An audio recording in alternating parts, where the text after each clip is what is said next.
Good afternoon, everyone. Really a pleasure to be here. I know it's late in the day, so we're going to try and make this lively. Our topic is about fuel choice of the future and competition or cooperation. And before I introduce the panelists, I want to set this up for you. So I'm sure all of you are familiar with the IEA's World Energy Outlook 2018, and it's got some pretty dramatic predictions about what the future will look like in 2040. They talk about the role of coal dropping from 40% to 25%. 70% of new electricity generation is supposed to be renewable. A 25% increase in demand. Electricity generation grows almost 60%, 90% of which is in the developing world. So those are pretty dramatic predictions for a transformation in the energy system and the amount of investment. But I think, as you all know, and if you look in the Middle East or in Southeast Asia and other places, the reality of what happens to the electricity system really depends a lot more on things like the cost of the fuel, the framework for investment, policy support, particularly for renewables, and heritage infrastructure, and the politics of whether you preserve that or how that moves.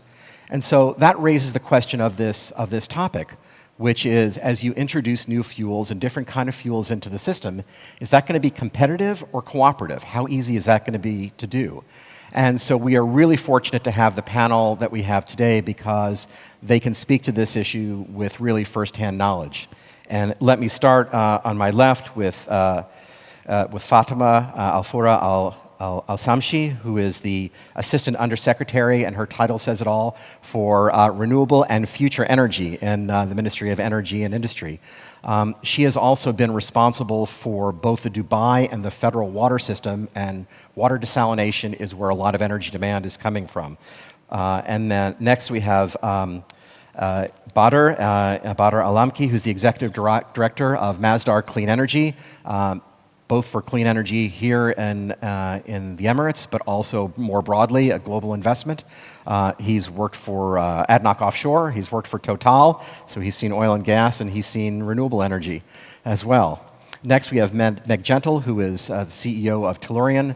Meg is probably the most experienced and most successful LNG CEO that we have. She was the CFO and Director of Marketing for Cheniere, which for the United States is, was a real engineering and financial accomplishment to stand up all those trains as well. And prior to that, she worked for Anadarko. So she's seen both the operational and the marketing side of LNG. Next, we have Yongsoo from the GS Energy Group. He has run Korea's largest IPP. His company is involved in gas and in renewables, and so that question of cooperation or competition is really right in your wheelhouse. And last, but certainly not least, is my friend Dan Poneman. I would say lead guitarist for Coalition of the Willing. No, wrong bio. He is the CEO of Centrus Energy, a nuclear fuel services company. He was the longest-serving Deputy Secretary of Energy in the department's history. A tribute both to his public service and his pain tolerance. He has served both Republican and Democratic presidents and really is a great patriot. And so it's a terrific panel for this, and I want to sort of run down with each of you and ask this question about this cooperation or competition. So, Fatima, let me start with you. So, the UAE is moving from gas to renewables. So, if you could talk a little bit about how fast is that going to happen? 10 years from now, what's the share of renewables going to be? And is this going to be additive, or do you see closing gas plants to make room for renewables? So let me start with you.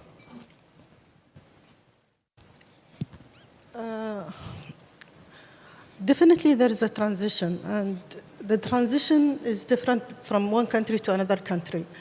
For the UAE, what we have done is we have selected the best scenario as on 2017 for us. And for UAE, we have selected what we call 50 at 50, which is 50% clean energy and 50% fossil fuel for power sector at 2050. This means that we will continue having gas in our portfolio as a 38% and clean coal as 12%. will have 44% renewable and 6% for nuclear. That is a percentage which showing that the gas is giving its share, moving from nearly 99% beginning of the century to other form of energy sources. But the fact is, if you compare it as a quantity, it is increasing. The demand of electricity increasing in the country. When we have developed that selection of the energy mix for UAE, we have considered different social, economic, and environmental factors. So we were looking after the security of the resource to the country, which showing also the local or available natural resource. And I will say that our natural resource is not limited to the fossil fuel. Our natural resource is also including the sun. So it's part of our natural resource, the affordability, and the sustainability, and finally, the happiness of our citizen. So I don't know about other country, but I think it should be tailored for each country. Competing or not competing, I think they will be competing and there will be a competition. Competition for selection based on the criteria that the country define to select, and competing and cooperating together to achieve the required reliability that has been defined by the government. Okay, terrific, thank you. So, in the way the UAE is fortunate, you're going to have the resource and you've got the national commitment, so it sounds more cooperative than competitive. Badr, from your perspective from Masdar, both for how you look at the Emirates, but also how you look at the region, do you see the deployment of clean energy and renewables as an open space, or do you see competition or resistance in other countries to the deployment of these technologies? From our perspective, being an international company, there is room for all forms of energy to be complementing each other to meet the energy demand of the populations and the industries that are evolving with time. If we start looking at the UAE has always believed in diversification of its economy, diversification of its energy mix.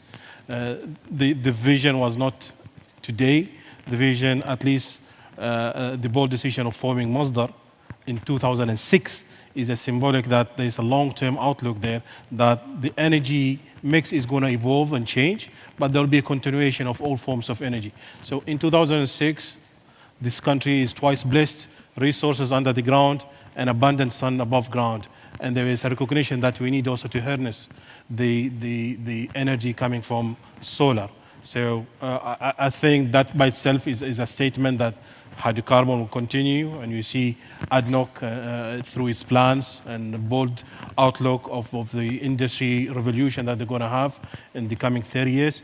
But we've also seen an early movement from the UAE's leadership to also continue to invest in the energy and continue to be a leader in the energy space by creating Masdar, to start to build know-how, to start to invest, and to start to have an impact globally. So for us, the world will coexist next to each other. The mix would change with time. There might be a faster penetration of renewables as we go into the future, but this will not suggest that other forms of energy would diminish. I think there's also a complementary role. Actually, recently we've seen solar complementing even hydrocarbon. Some examples relevant to this forum in some of the neighbor countries, seeing solar being used to produce steam to help enhance oil recovery. So you're seeing also solar playing a role there as a complementary, but that's a unique value proposition that solar can play. All in all, I think we are excited.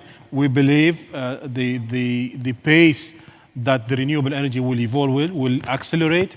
The value proposition of renewables is no longer driven by environmental consideration or climate change. That is important, that is there at the core of what we do.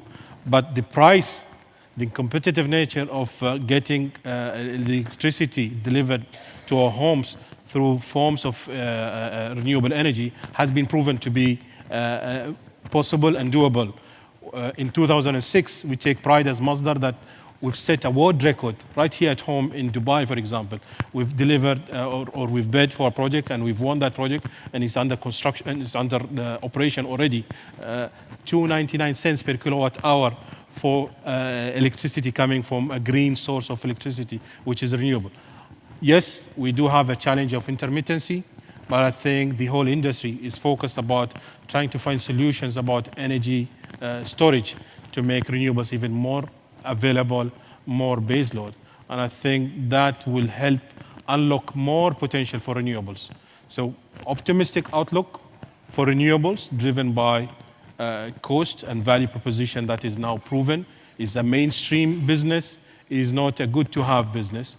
But there is also recognition that hydrocarbon and other forms of energy, I'll leave the colleagues to give their perspective, would also continue to contribute to that, because the demand is increasing as well, and you need everybody to contribute to meet that demand.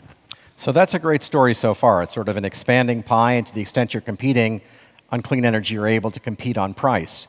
For gas, it's a little bit of a different story. And Meg, you're working in all kinds of markets all over the world.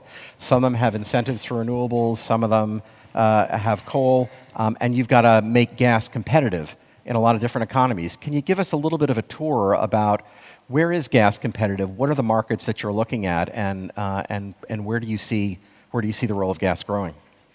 I think that two fundamental premises most people are now in agreement with, that until we as an industry solve the storage cost and reliability that is needed to make the intermittency of renewables more reliable for the grid, that gas is a complement to renewables for the next several decades. And second, that although coal is sometimes cheaper than natural gas, that the environmental cost is so high that gas really has to displace coal in many economies so that there's a better balance to bring clean air and to accomplish some of the worldwide carbon reduction goals. So, within that context, we're very proud to try to constantly reduce the cost of natural gas and really to make the LNG market a much more reliable, liquid, fully traded, and interconnected market.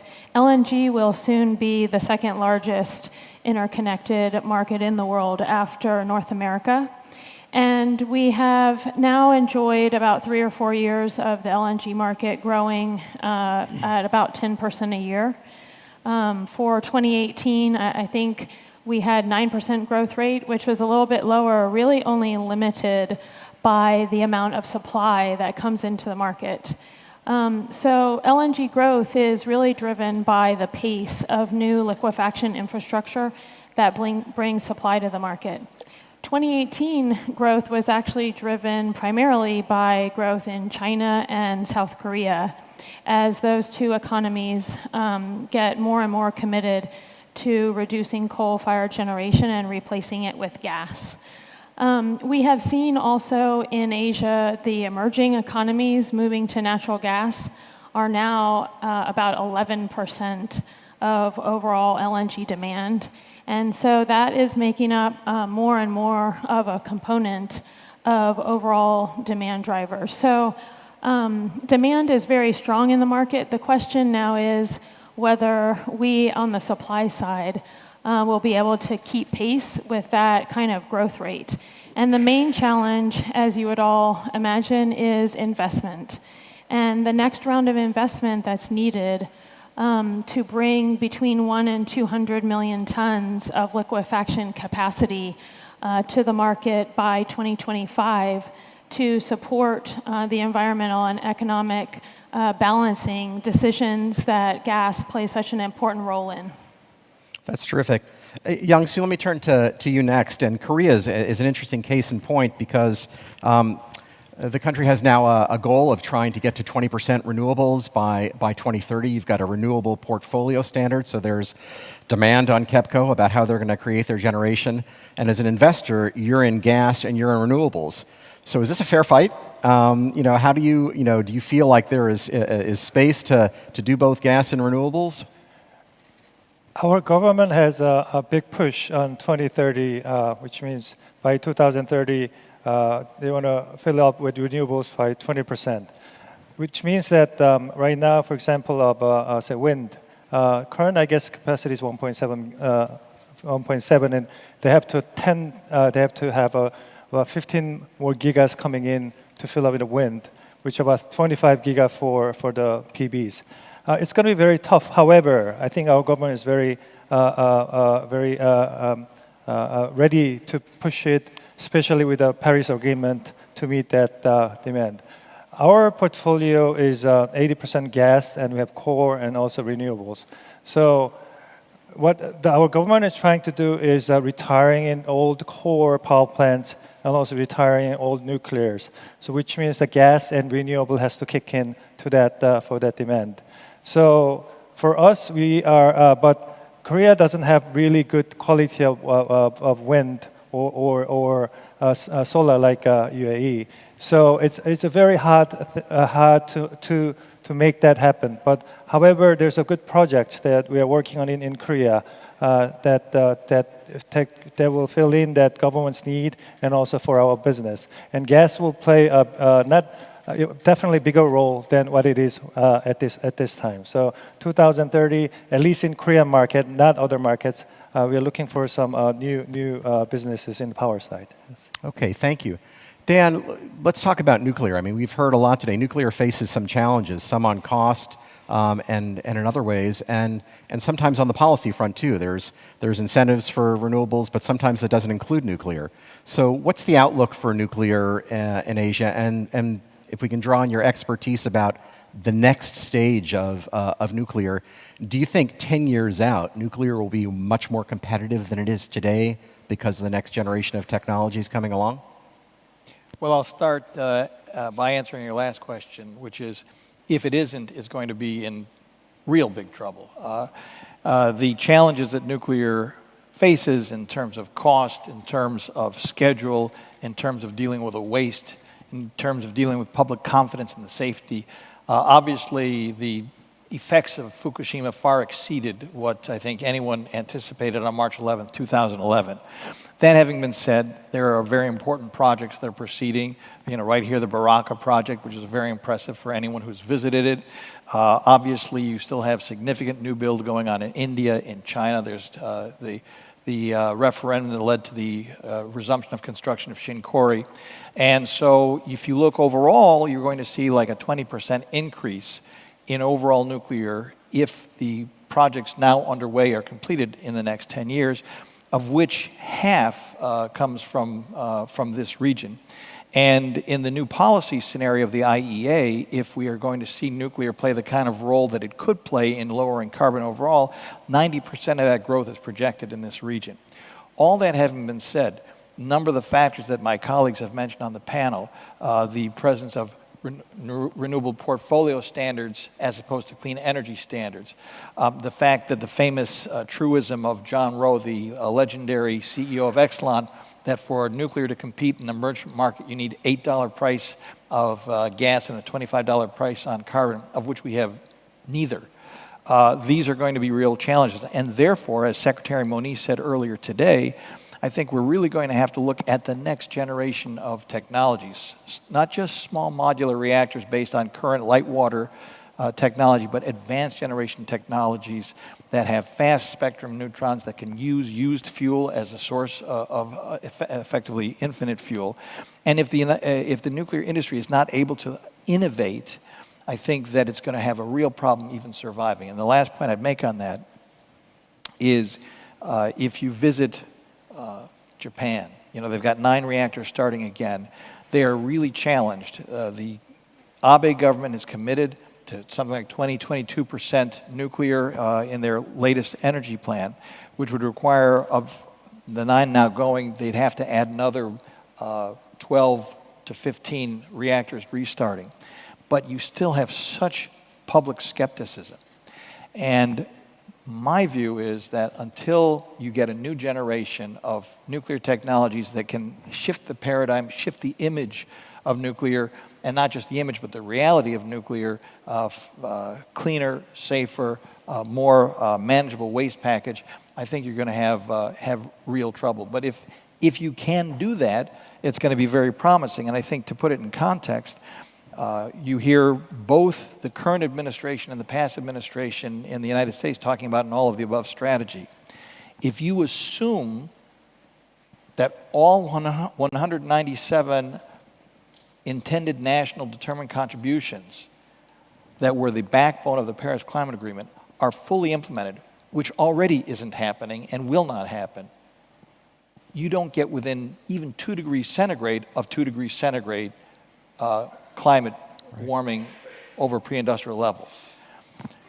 You can max out in the IEA scenarios as much efficiency, as much solar, as much wind, all renewables that you can imagine, and you still don't get close. And therefore, if we're serious about climate change, I think there's really a strong incentive to get those innovations in the nuclear sector that are going to make it more both competitive, seen to be safer, and enjoying public confidence.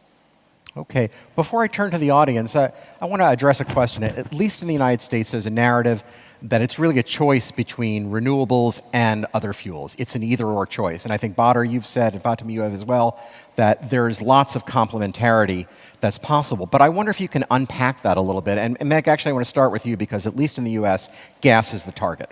And so how does gas play with renewables? And Dan, I guess I'll come back to you also on the same thing with nuclear. Where's the complementarity? And then others, feel free to jump in as well. But let me start with you. I think the easiest to see is that you don't always have the wind blowing or the sun shining or the rain that makes hydroelectric work. And we've seen some really good examples of that on a worldwide basis.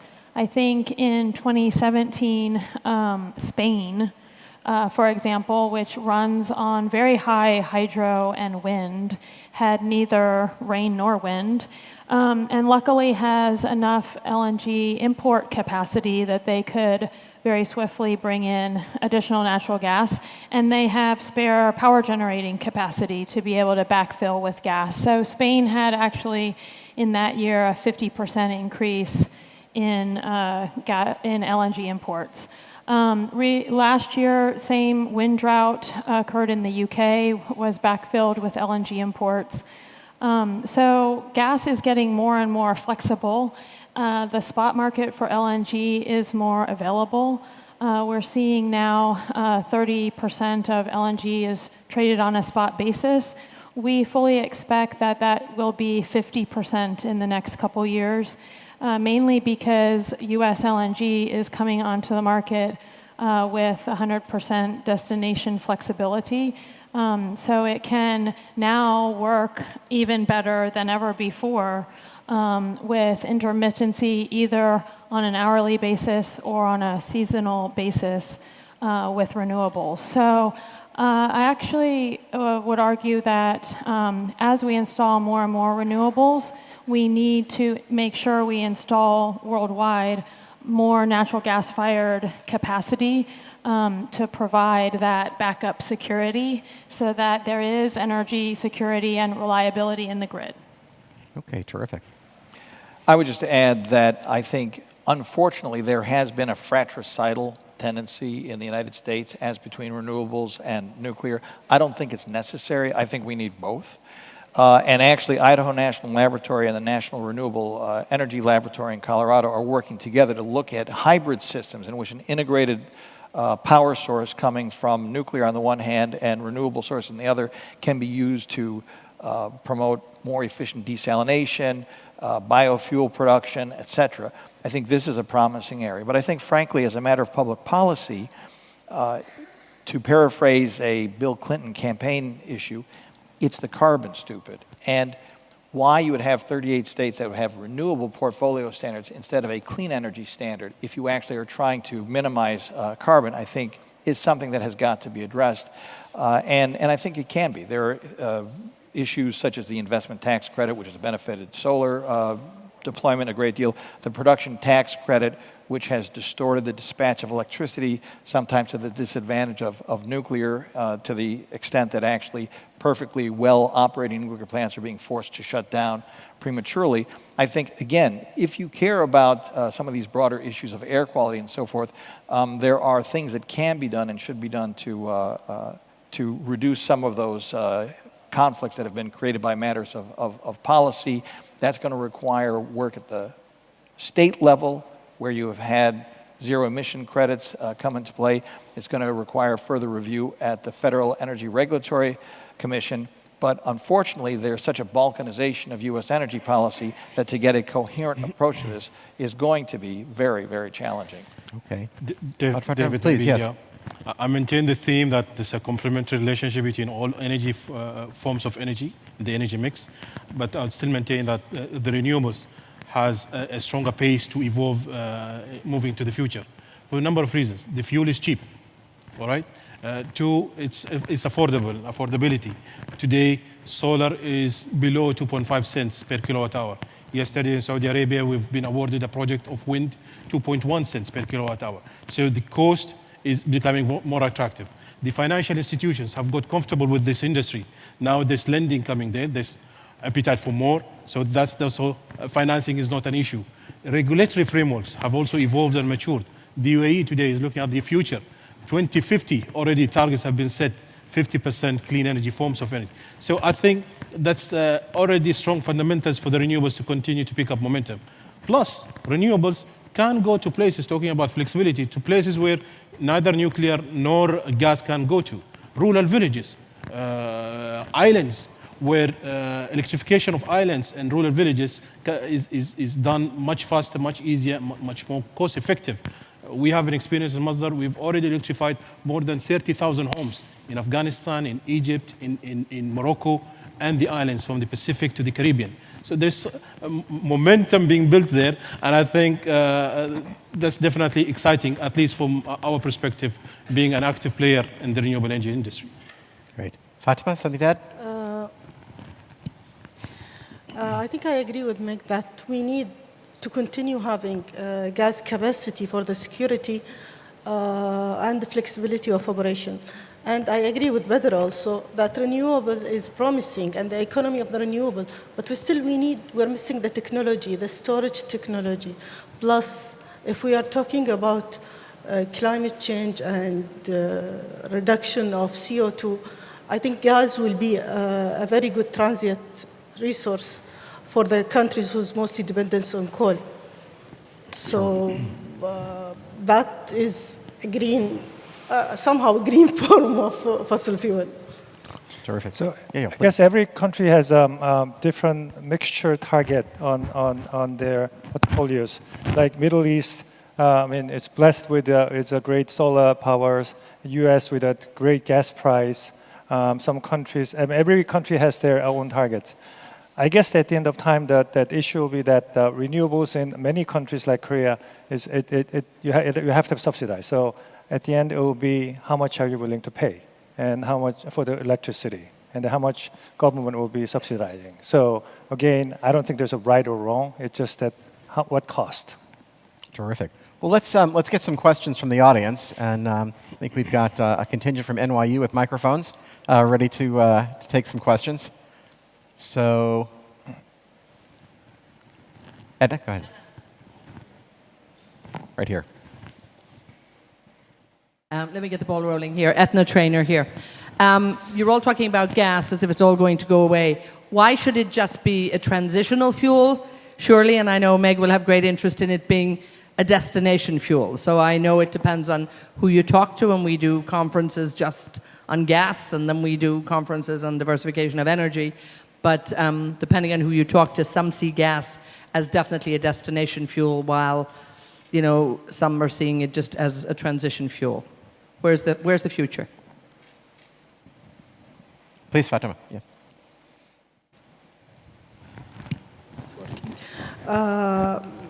Yeah, that is dependent also on technology and how disruptive technology will come with idea of utilization of and how the existing fossil fuel resources will help in achieving, for example, Paris Agreement.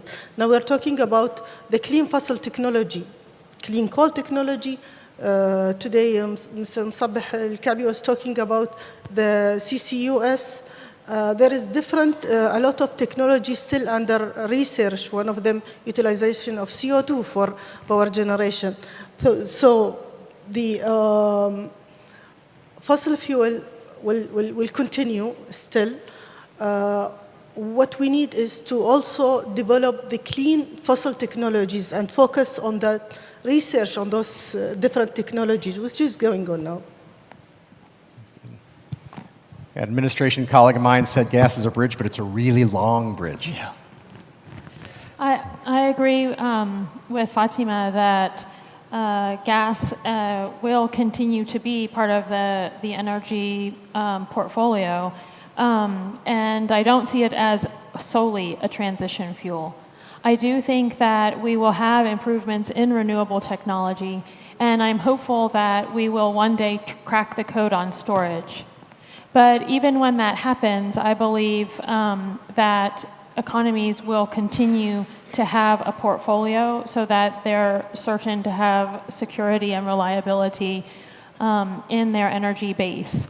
And we may get higher and higher percentage renewables and lower percentage of gas, oil, and nuclear, but they will always play a part going forward.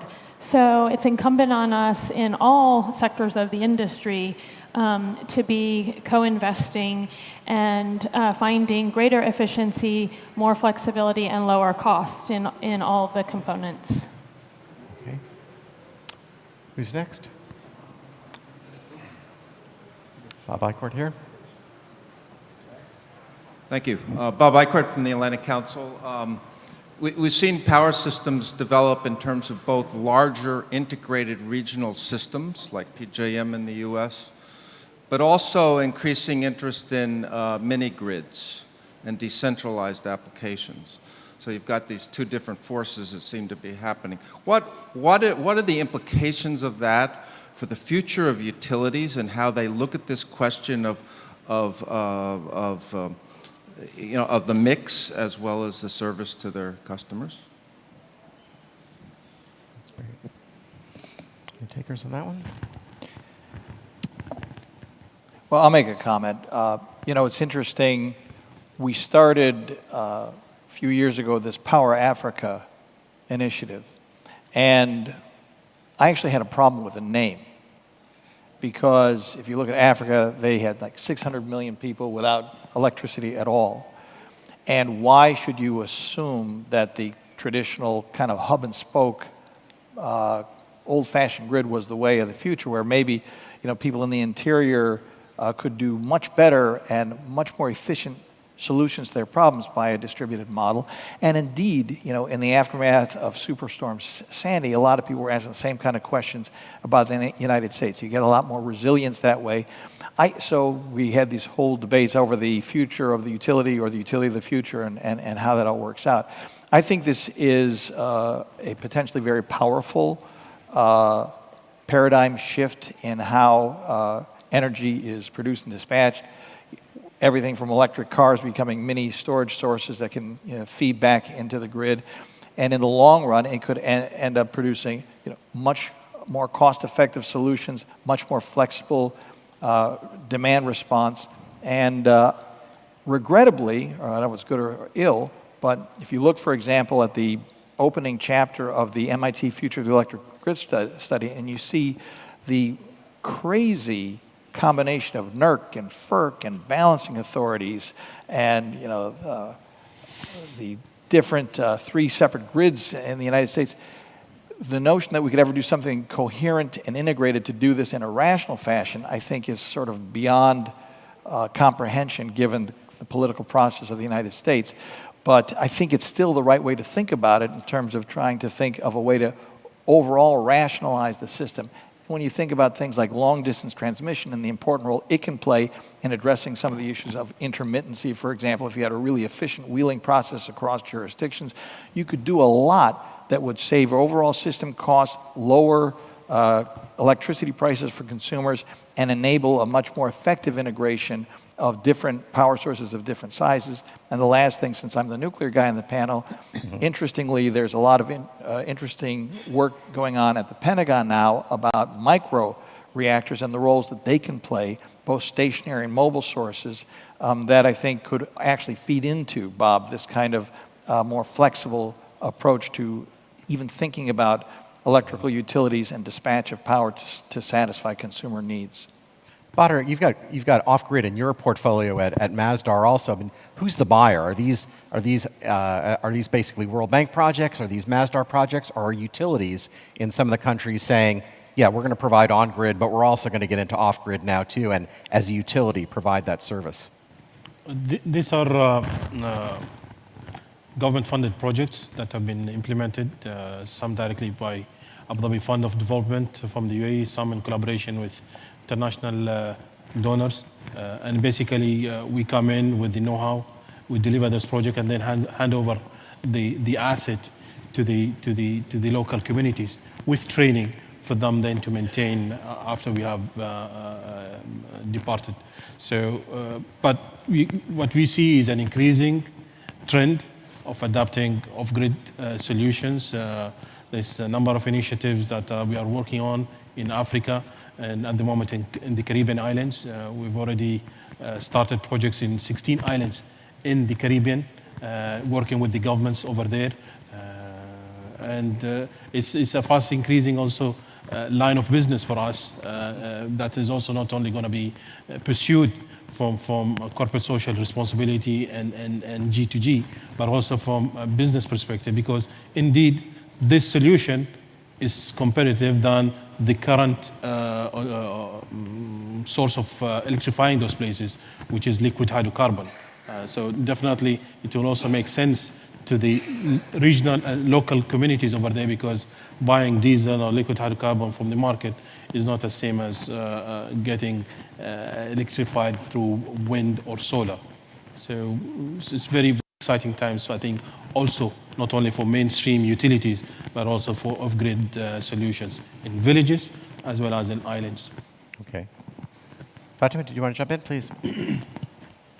I think it's the customer choice.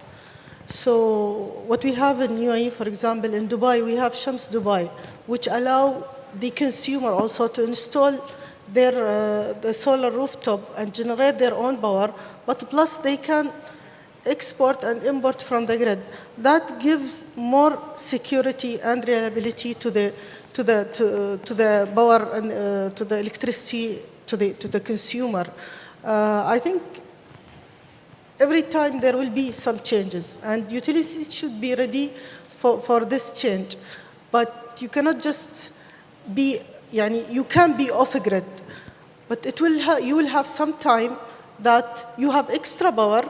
If you don't have enough storage to store it for the time that you don't have that extra, you don't have your wind or solar available, or you need to be connected to your neighbor or to connected to the grid, so that it's kind of storing the power with somebody else and get it back.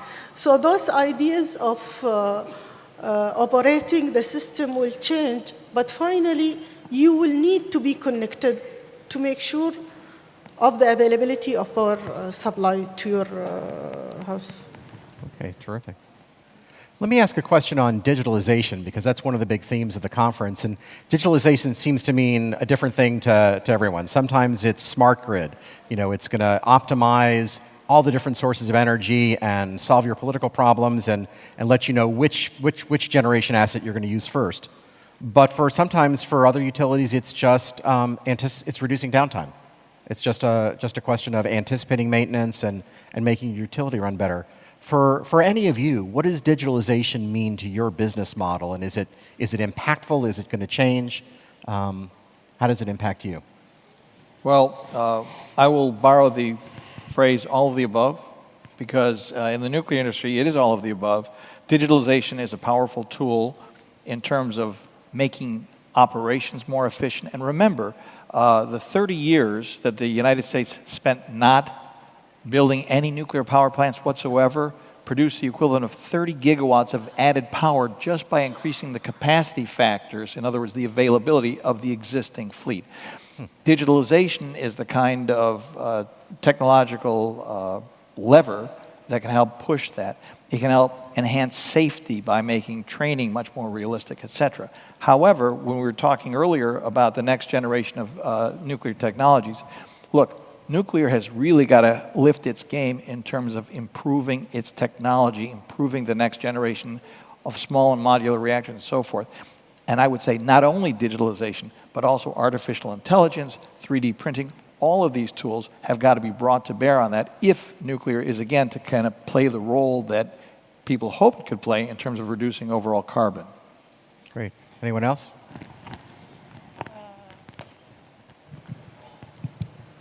I think digitalization is an opportunity and a promising technology for the sector. Looking into the latest report on the issues monitoring from the World Energy Council, they have shown that digitalization and Internet of Things will be one of the major factors to change the way the power sector is working and operating.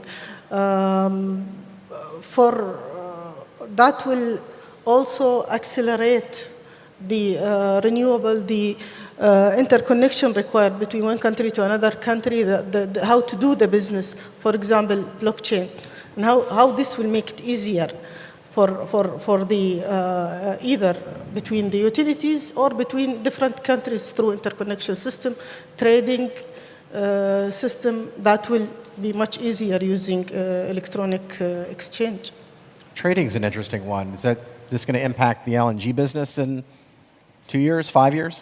Yes, David. In fact, as I've been thinking of digitization, I think about the transformation that we're about to see in the LNG business, which today is so different from the liquidity of oil.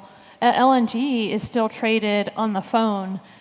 People calling each other, having relationships, and arranging really a cargo or several cargoes at a time. With the proliferation of more buyers and more suppliers, we have to come to some common electronic trading platforms. Not everything can happen in a phone conversation. So I'm actually looking forward to several things that we will start seeing. Electronic platforms, futures markets for LNG indexes that are actually LNG indexes, not cargoes indexed off of other energy markets. And we're going to see a step change in the liquidity of the business that is really going to make the market stronger and more liquid and more transparent for buyers and sellers to have common transactions. David, maybe I'll add my 20 cents on the topic. I think I agree with Fatima. There's an opportunity there through digitalization, data, and how we analyze data and utilize it to further improve the value from our assets. That's definitely something that we embrace. We have a couple of initiatives that we're looking at the moment at Masdar. One, last year, you may recall, we've announced that we're doing Batwind. That's a battery storage coupled with a wind farm up in Scotland. It's not a simple battery storage, but there's a data algorithm behind it, whereby markets in Europe is actually liberalized, and it allows to read the wind data and how fast the wind is blowing, and also reads the consumer behavior and when electricity is demanded the most during different hours of the day. And then through this sophisticated algorithm, and the project has been commissioned last year, it allows to optimize when to store, because storing it is the choice to make, and when to dispatch to the grid, because it's not just a matter of storing and dispatching freely. You don't get the best value out of that. We are doing this in collaboration with our partners, Statoil or Equinor today, and definitely looking that the learnings from this exercise will help us build future projects that we can maximize our throughput and also sales into the liberalized markets in places in Europe where the market is liberalized, regulated. The other area of optimization from data management is through the O&M, operation and maintenance optimization, especially in this part of the world where dust is an issue. We have our also building a model now, looking again the radiance during the day, looking at the dust frequency, and then helping us to optimize the cleaning cycle. And again, that requires an element of data modeling and digitalization. Early stages, but I think very optimistically trying to embrace more the benefit out of digitalization and bringing that into an opportunity for us to maximize value from our assets. That's great, fantastic. Some more questions from the audience? One here, and then the gentleman in the back row there will be next. Thank you. I'm Branko Terzic with the Atlantic Council. I'm a former FERC commissioner and a state public service commissioner, so pricing of electricity is very sensitive, or a sensitive job that I had done for many years. You've been talking about mostly generation of electricity, whether you're going to generate with natural gas, whether you're going to generate renewable, whatever. Last year, OPEC's forecast showed the most aggressive penetration of electric vehicles, more aggressive than any of the studies shown in the United States. So we had OPEC saying we're going to have more electric vehicles than we had in the past. If we add more electric vehicles on the distribution grid, the entire distribution grid needs to be enhanced, right? You can put one Tesla vehicle in my cul-de-sac. If you put 3 of them, we blow the transformer. We talked a little bit, the last speaker talked about the variable pricing of generation during time of day. We still have many places that don't have real-time pricing and aren't sending the right pricing signal down to the consumer so they can take advantage of all this. And a larger distribution grid, a hardened grid, one that can handle storms, will be more expensive. And I'm wondering just whether you think the public will accept higher costs for this higher grid in order to have electrification of transportation and in order to do some of the things you're doing. How much more you think the prices can go up at retail? Yongsoo, why don't we tag you with that one first? How's that going to work in Korea? So again, at the last words I talked about is that the cost. I mean, as the customers, are they willing to pay for the increase on if you go to the more renewables or the EVs? So, but still, our government is testing, and because to make it 2030, that logically, if you want to reduce the core and then go to renewable, the price has to increase. So. But the promise that they was making was that there's not going to be a much increase, but there will be. But also people also understand that what green means, what clean means. I think that that people are willing to pay on that for the future of their lives. And so, but for me, it's hard to say how much it will be, but But at the end of time, it'll be again the choice of the people who's using the electricity. And personally, I'm willing to pay some percentage, but it's hard to say. Yes. That's great. Gentleman back there, sixth row. Thank you very much. Jeff Merrifield with Pillsbury Law Firm. A topic that has not been raised today, but was very popular about a decade ago, is the advent of a hydrogen economy and how the use of hydrogen might play a part in meeting clean energy goals and providing an important power source. And I guess I'd sort of first direct this to Meg, but be interested in Dan's comments as well. Given the way in which gas is now able to be distributed either LNG or otherwise, and greater ubiquity of that material, it does also bring with it the possibility of natural gas or LNG being used as a feedstock for hydrogen. Is there a place in this global clean energy discussion still, or has that really been parked as something that we don't see the kind of developments we thought before?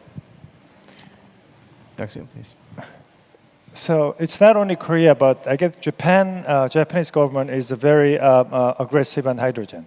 not only for the automobiles, but also for the powers. So I'm very surprised that, I mean, the project that they have, for example, that like lignite, I mean, the waste core from Australia, they are extracting hydrogen and then liquefy it and bring in to Japan for the power and also for the vehicles. They have a project that I think in Brunei that I guess that from LNG waste or something they have to take hydrogen out. So they call it, I guess, organic hydrogenate and bring it to Japan. And so they try to. I'm not Japanese government, but studies that we have that we are looking at really interesting is that the whole hydrogen supply chain they try to build. I think it makes sense because I guess one of the panel and one of the session today talked about the future of EV. I mean, are they sustainable? I mean, the batteries, is it sustainable? I mean, the cobalt, 20 years, 25 years. I think hydrogen is definitely will be the player, not only for electric vehicles market like Toyota or Hyundai is pushing, but also in power side too. It will take time, but I think that definitely with the technology development and all the support from the government, I think that it will be the player. When and how, I think it'll be the choice of the government, how they're pushing it and how you accept it. So yes, I think you're right. The hydrogen, we have to watch it really carefully. Our company is looking at it too. So and for the future, for the sources of power. That's great. Anything else? Other questions from the audience? Gentleman back there. Thank you. Mahmoud Abu Naga, Obama Foundation Scholar at UChicago. As you mentioned that each country has a unique goal for its energy mix, but how do you prioritize the incentive for diversification? For example, is it the suitability of the fuel or the energy security or just the economic feasibility? How do you assign certain shares? Thank you.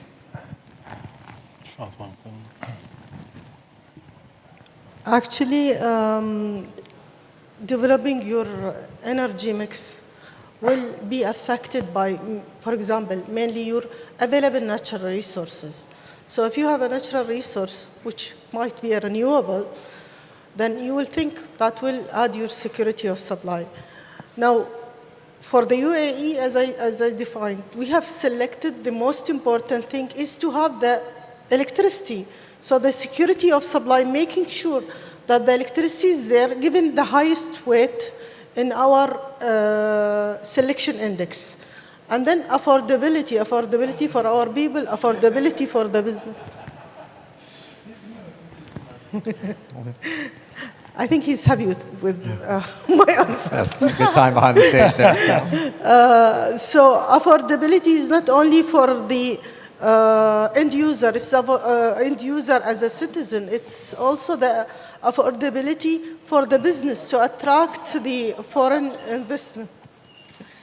That's good. Can you ask the other thing is the sustainability. We are committed to the climate change. Then how it's important to the country. Climate change, how it will impact the environment. Then going to the happiness, because our country is focusing on the happiness of our nation.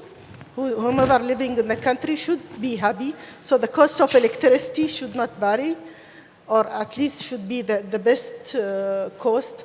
The electricity itself is not affecting the health, for example, of the individual.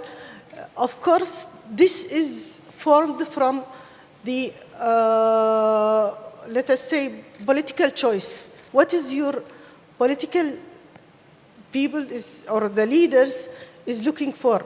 In some country, it might be the availability of the energy itself. That is the most important. In some country, who secured the supply will look into, for example, maximizing the CO2, or who's committed, who's looking to 100% achieve below 2 degrees, and as a Paris Agreement, then they will give a higher weightage for sustainability or the CO2. That is case by case for each country. But again, I will say that it's the political selection that is going to affect this weightage for each dimension. It's a really important point, and it kind of ties back to something Dan said earlier about sort of a renewable portfolio standard versus a clean energy standard, because we heard from Japan weighting energy security. They have, sort of 4+1. We're seeing through ASEAN the reliance on coal, largely because of the need for energy security. So if you don't have any policy support in the middle, you have this really unfortunate, ironic outcome, which is you have, and Germany is probably a case in point, where you have maybe favoring a high penetration of renewables, but you also have higher reliance on coal for cost and energy security, and you end up with maybe a greater diversity of mix and generation, but much higher emissions.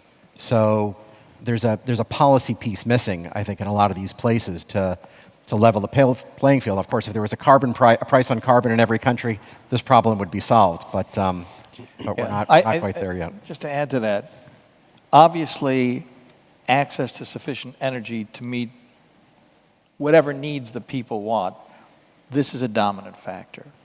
And you ask about preferences and what price people accept.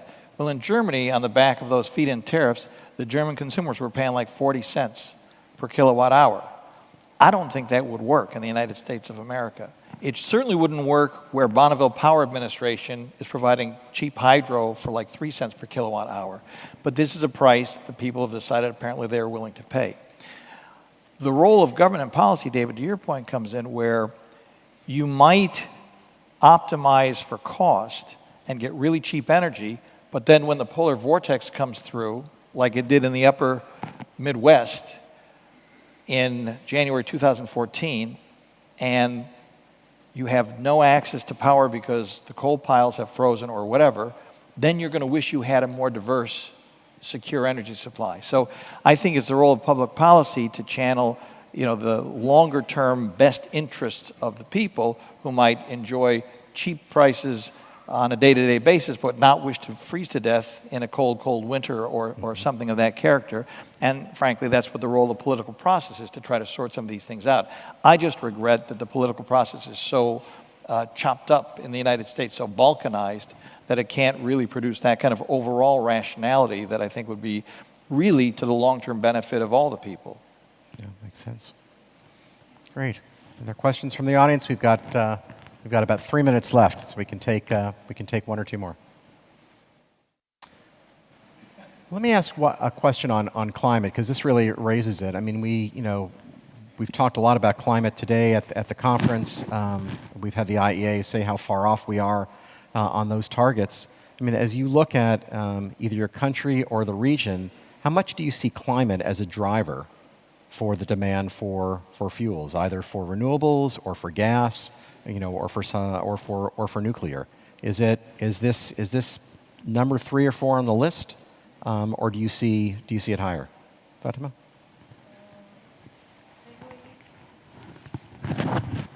Yeah. There you go. The UAE is one of the earlier countries who ratified the Paris Agreement.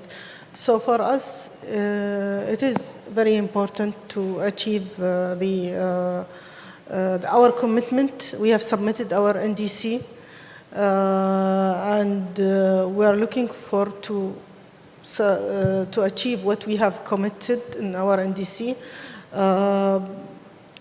But as I said, the security given the first important, to make sure that there is electricity. And then the affordability, sustainability, whereas the climate is coming in the third level. But it does not mean that this is not important. For us, everything is important, because if you look to the list, the happiness of our citizen coming in the last, but it does not mean that this is not important. Everything is important. Whatever we have selected to put it in the index is very important for our government, and it is the direction of the government to make sure that these factors has been met while selecting the best scenario for the future of electricity in the country. Terrific. Anybody else? I think I'll just make a quick comment to say, obviously, it depends who you ask. We've seen in France with the Gilets jaunes that an effort to do something responsible for the climate in terms of the carbon tax, I'm sorry, Eric Besson is not here to comment on this, led to a real political disruption that is just profound.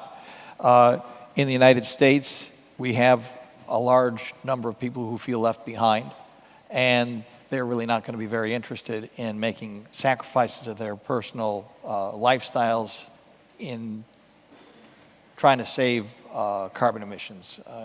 On the other hand, there are people for whom this is the be-all and end-all of the things that they worry about in terms of the fate of the planet. And again, I think this is where the political process has got to come in. I think sometimes a false dichotomy is posed, and the last point I make on this is, if you look at what happened with the Montreal Convention on chlorofluorocarbons, there were all these dire warnings about the hole in the ozone. There were dire warnings that trying to fix it would kill the economy, and they actually found by coming together, they were able to use technology to actually address the CFC problem in a very effective way, and U.S. economy continued to grow, at a very steep rate.